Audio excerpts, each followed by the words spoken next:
Bom dia, tudo bem, gente? Vamos lá para mais uma aula. Hoje a gente vai trabalhar na aula em forma de vídeo, tá bom? Então eu vou mostrando as atividades para vocês, vou explicar o início do novo conteúdo, tá? Como é um novo conteúdo, então eu preferi essa opção para a gente ir se familiarizando melhor, tá? Então, o que nós vamos fazer? Primeiro, para a gente finalizar a apostila 1, lá no final tem uma hora de estudo, tá? Então você vai lá na página 30, página 31, é um texto para você ler, e na página 32 tem para você responder, tá bom? Então, de início, para a gente finalizar a nossa apostila número 1, vocês vão fazer atividade aí da hora de estudo, tá bom?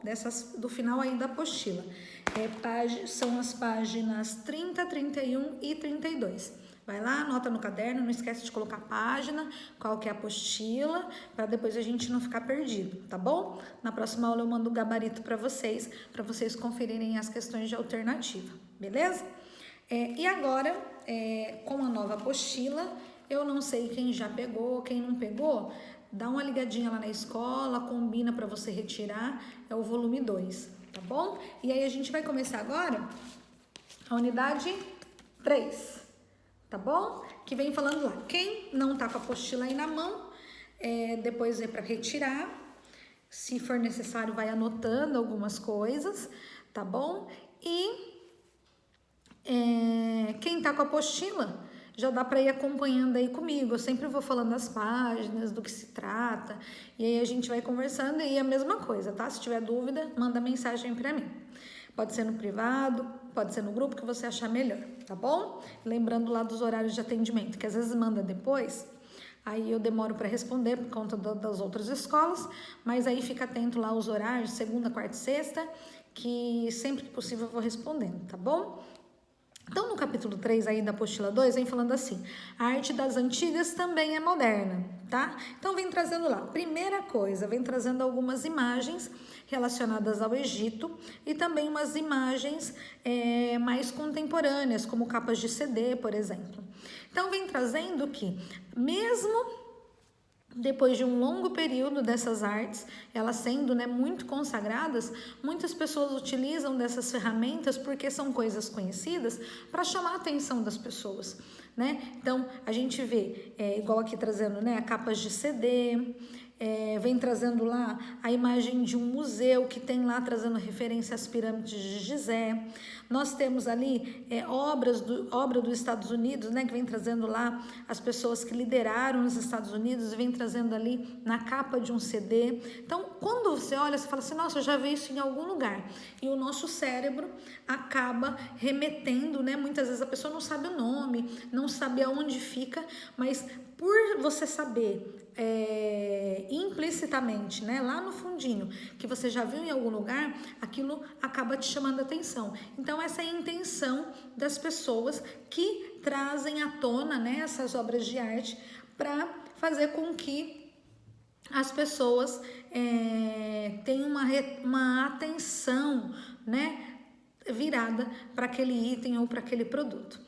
Ali no início vem trazendo 4 perguntas também, que é na página 4, referente ali à relação das imagens, tá bom? Algumas delas são pessoais, então a primeira diz assim, por exemplo, ó, que relações é possível estabelecer entre as imagens? Né? Eu acabei de falar para vocês, né? Relação do passado com o presente para chamar a atenção, tá? Depois vem falando lá. Por que elementos antigos continuam a ser referência? Então, essa introduçãozinha aí que eu dei para vocês vão conseguir aí responder essas perguntas, tá bom? Fala assim depois a terceira. Que outros elementos do seu cotidiano, aí essa é pessoal, podem ser relacionados com as civilizações antigas, como a do Egito? Eu vou dar um exemplo. Hoje, o nosso ano é dividido em 365 dias, né? Na maioria deles. E isso é uma influência egípcia, tá? Tem inúmeras outras coisas. Talvez você precise de fazer alguma pesquisa, tá? Outro exemplo, a maquiagem, tá? Desde o Antigo Egito, aquele delineador feminino, inclusive até os homens usavam. Tem um monte de coisa que é da antiguidade, né, que nós ainda usamos hoje. Então, esse daí dá para você pesquisar, você vai encontrar bastante coisa interessante que você nem imagina que é lá do passado que ainda a gente utiliza hoje, ou que nos influencia, né? Depois, vem falando ali na número 4, como você, pessoal também. Então, a número 1 e a número 2 são reflexivas, e a número 3 e a número 4 tem ali um pouco de questão pessoal, tá? Como você vê os trabalhos que usam como referência obras de arte de outros tempos? Aí, pessoal, esses trabalhos são novas criações ou cópias, tá? Então, aí você vai dar a sua opinião. Então, para exercício dessa aula, hora do estudo, da apostila 1, e esses 4 exercícios aí da página 4. Tudo isso anota aí no seu caderno de arte, coloca o número da página, tudo direitinho, tá bom? Pra gente aí depois ter documentado, e quando nós retornarmos, se Deus quiser, em breve, né, nós teremos aí tudo anotado no caderno. Indo lá para a página 5, vem falando, porque lá não vem falando, né, da arte das antigas também é moderna. Então, vem falando das civilizações antigas. Quando a gente fala de civilizações antigas, a gente acha assim, é tudo pré-histórico, ninguém sabia nada, era tudo muito arcaico, né, muito antigo. E aí a gente vê aí na página 5 que diversas civilizações trouxeram contribuições, né, e obras grandiosas que até hoje, né, a gente consegue encontrar, né? Se a gente for procurar lá nas belezas mundiais, na arquitetura, referências de arquitetura, a gente encontra muita coisa da antiguidade, inclusive esculturas também, né? Se você olhar ali, por exemplo, na página 5, vem falando lá de várias civilizações. Primeiro, que vem falando lá dos sumérios, né? Vem falando ali no segundo parágrafo sobre os sumérios, que ele vem falando lá, né, que eles criaram os zigurates. Tem até ali imagens, né, na apostila do lado direito, ali da página 5, trazendo os zigurates, que eram como se fossem templos, né, religiosos. Então as pessoas iam lá para fazer os seus cultos, né? Nada mais é porque, se nós formos comparar, como se fossem as igrejas de hoje, né? Então, os zigurates que foram criados pelos sumérios. Depois nós temos ali também falando da escrita pictográfica, que eram, nada mais eram do que desenhos. Então, eles conseguiam se comunicar, então as frases eram formadas por desenhos, eles faziam os desenhozinhos, e aí eles conseguiam se comunicar através dos desenhos. Então, por isso eles chamam escrita pictográfica, porque mesmo sendo através dos desenhos, eles conseguiam se comunicar. Aí a gente lembra um pouquinho lá da pré-história também, né? Aí, depois vem falando ainda na página 5, no terceiro parágrafo, vem falando dos egípcios, com as grandes construções, né? Um dos exemplos das grandes construções do Egito, nós temos ali as pirâmides de Gizé, né? Também ali do lado esquerdo. Então, nós já vimos aí 2 civilizações ali da Idade Antiga, que eram potências, né? Então, nós vimos os sumérios com as grandes construções e com a escrita, e aí nós vemos aí também o Egito com as grandes construções. Depois aí, no quarto parágrafo, a gente vem ouvindo falar sobre a China, né? Então, vem falando lá que a China, eles desenvolveram também uma grande produção de artefatos feitos em bronze, tá? E ali, além do artefato ser feito em bronze, eles também faziam desenhos geométricos, né? Ali para enfeitar, ornamentar os objetos. Nós indo lá para a página 6, a gente vê mais uma civilização, que vem falando lá da civilização da Índia, né? E vem falando também das obras que eles criavam, que eram as esculturas feitas em terracota. A terracota nada mais é do que uma espécie de argila, um pouquinho clara, só que ela não vai ao forno para ela ficar naquela dureza.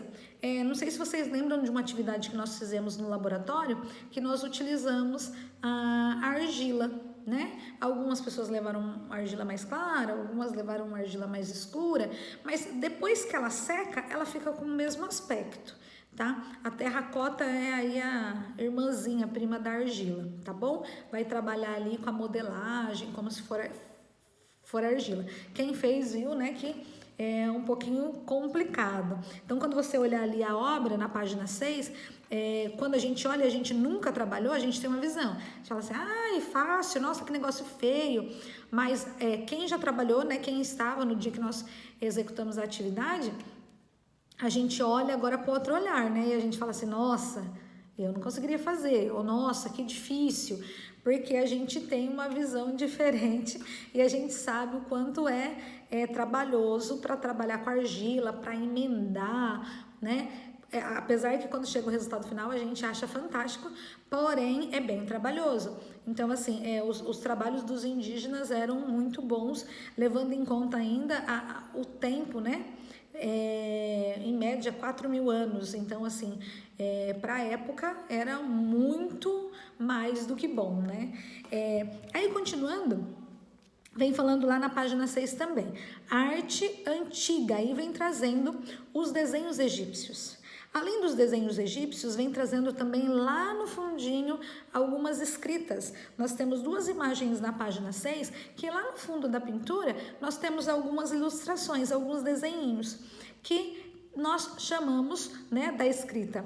Quando a gente viu lá dos sumérios, nós falamos da escrita pictográfica. Só que agora, nós falando aqui do egípcios, nós vemos os hieróglifos, tá bom? Que também são alguns desenhos. Esses desenhos, através desses desenhos, essa escrita, eles conseguiam se comunicar, como se fosse um alfabeto nosso. Quando a criança está ali aprendendo a escrever, todo mundo vai ali identificar a letra A como A, todo mundo a B como B. E ali, os egípcios, eles tinham lá o alfabeto dele, essa escrita é em hieróglifo, que esses desenhozinhos, ou seja, essas letras dos egípcios, representavam às vezes uma letra ou uma sílaba ou até mesmo uma palavra, tá? Se você olhar lá no fundo, então, além do desenho, tinha ali a questão da comunicação, a questão da escrita, tá bom? Ali, na página 6 também, vem falando lá dos zoomórficos também, que eram nada mais do que seres divinos. Então, eles tinham ali o corpo, às vezes o corpo humano, e tinha cabeça de animal, ou às vezes tinha cabeça de animal e corpo humano, tá? Como nós temos ali o Anubis, aqui trazendo o livro dos mortos, na página 6, e nós temos também a esfinge, que é aquele corpo de leão e cabeça de faraó, tá? Esse também é um ser zoomórfico, tá bom? Então, trazendo aí algumas representações egípcias. Aí a gente tem algumas curiosidades, aqui na apostila nós não temos, mas eu vou comentar com vocês. Por exemplo, quando você olha aqui na pintura, então, por exemplo, ali, ó, na segunda imagem da página 6, nós temos uma figura feminina e uma figura masculina. Sempre quando você vê uma figura feminina e uma figura masculina, a figura feminina, ela sempre terá um tom de marrom mais claro na pintura. Independente se na época a mulher era mais clara do que o homem, sempre a mulher vai ser representada de um tom mais claro. Então, se você olhar uma imagem e você ficar na dúvida se tem 2 figuras, a mais clara sempre é representando uma mulher, tá bom? A outra curiosidade aí que nós temos é o tamanho, que eu acho isso muito legal. Por exemplo, eu tenho 1,57 m, aí nós pegamos aí alguém da sala que tem lá 1,70 m e poucos. Aí a gente pega lá uma outra pessoa que tem 1,90 m. Nós temos tamanhos diferentes. Só que o que acontecia no desenho egípcio? Quando ele ia ser representado, não interessava exatamente o tamanho que a pessoa era, mas sim o grau de importância. Então, por exemplo, se ali na pintura fosse representado, vamos colocar aí nos dias de hoje, um vereador, um prefeito, um governador e um presidente. Ah, mas o presidente tem 1,50 m e o vereador tem 1,90 m, não interessava, porque na hora da pintura, o presidente seria pintado em tamanho superior ao vereador, tá? Então, ali, quando você olhar essa imagem, você falaria, nossa, essa pessoa aqui é mais importante que essa. mesmo que na vida real o vereador fosse maior do que o presidente, tá? Mas na pintura, se fosse lá no Egito, como o presidente é mais importante do que o vereador, então ele seria pintado maior do que aquela pessoa, independente do tamanho real, tá? Então toda vez que você vê uma pintura egípcia, a pessoa não necessariamente será daquela representação de tamanho, tá? Porque o grau de importância dela vai determinar ali o tamanho que ela seria pintada. E para a gente finalizar a aula de hoje, a gente vem falando ali na página 7 agora, tá bom? Que vem falando sobre a figura do faraó, tá? Que vem falando assim, que os egípcios, eles eram extremamente ligados à religião, às crenças, né? Então eles tinham inúmeras crenças. O que é muito interessante também é que vem falando assim, ó, que o faraó, assim como hoje, igual por exemplo, nós temos um líder religioso, né? Por exemplo, e nós temos ali o presidente, né? Na época, né? O faraó, ele tinha ali todo o comando político e religioso. Então ele dominava ali toda e tinha toda a gestão ali daquele local. E o interessante é que eles tinham diversas crenças religiosas. Uma delas era a vida após a morte. Então eles tinham todo um movimento quando a pessoa vinha a morrer, tá bom? Isso nós veremos na próxima aula, dando continuidade aí na página 7, que fala sobre a vida após a morte dos egípcios, tá bom? Espero vocês na próxima aula. Vocês terão aí, então, 2 atividades para finalizar. Então, finalizando lá a hora de estudo do capítulo 1 e as perguntinhas ali do início da apostila 2. Documentem tudo no caderno e qualquer dúvida é só perguntar. Tchau, gente. Até a próxima aula. Espero que vocês tenham aprendido alguma coisa nova, alguma coisa diferente. E qualquer coisa, eu tô por aí. Tchau, tchau. Fica com Deus.